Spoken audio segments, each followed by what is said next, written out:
Jean-Paul Mini, bonjour. Dans le cadre des festivités du Hareng à Berck-sur-Mer, vous nous faites le grand plaisir d'avoir des images premières pour le lancement, la découverte de votre nouveau livre. Pouvez-vous nous en parler? Oui, bien sûr. Alors c'est pour moi un aboutissement d'une bonne dizaine d'années de travail.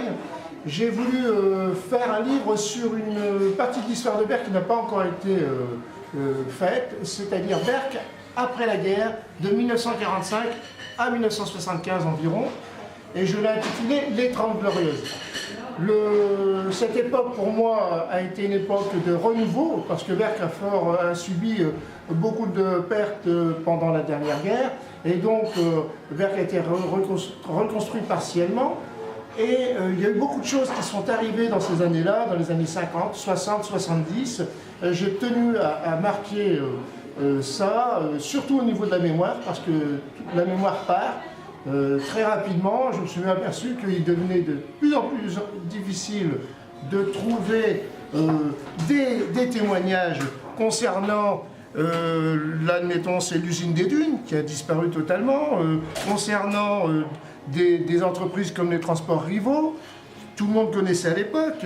La Madelon c'est quelque chose que tout le monde connaît au niveau de Berck. Vous avez aussi les campings qui étaient quand même quelque chose qui a pris beaucoup d'engouement au début des années 60.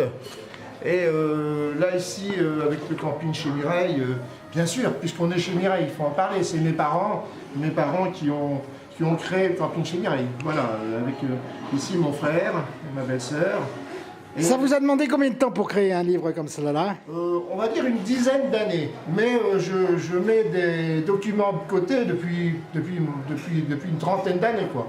Et j'ai finalisé il y a un an avec une personne qui m'a donné un bon coup de main au niveau mise en page informatique. Et c'est pour ça qu'on a pu finaliser, parce que sinon j'aurais pas pu le sortir avant quelques temps.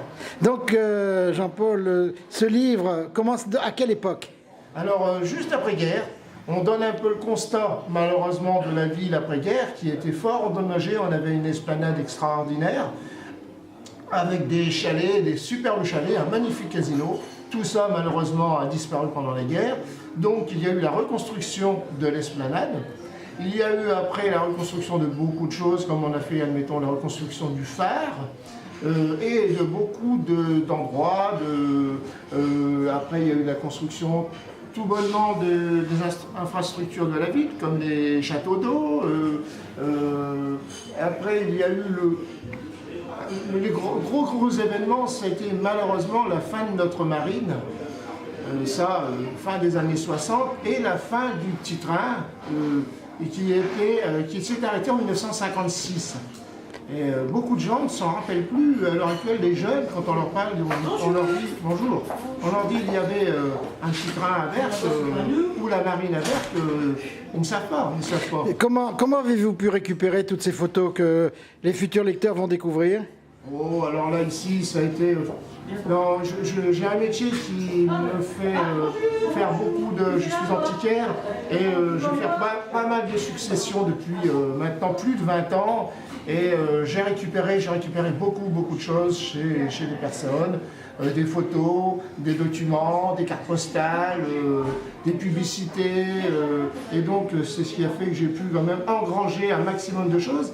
Et aussi, les gens sont venus m'apporter beaucoup de leurs témoignages. Il y a beaucoup de personnes qui m'ont apporté des documents divers et je les en remercie d'ailleurs, parce que c'était quand même quelque chose d'assez extraordinaire de pouvoir collecter tout ce genre de choses.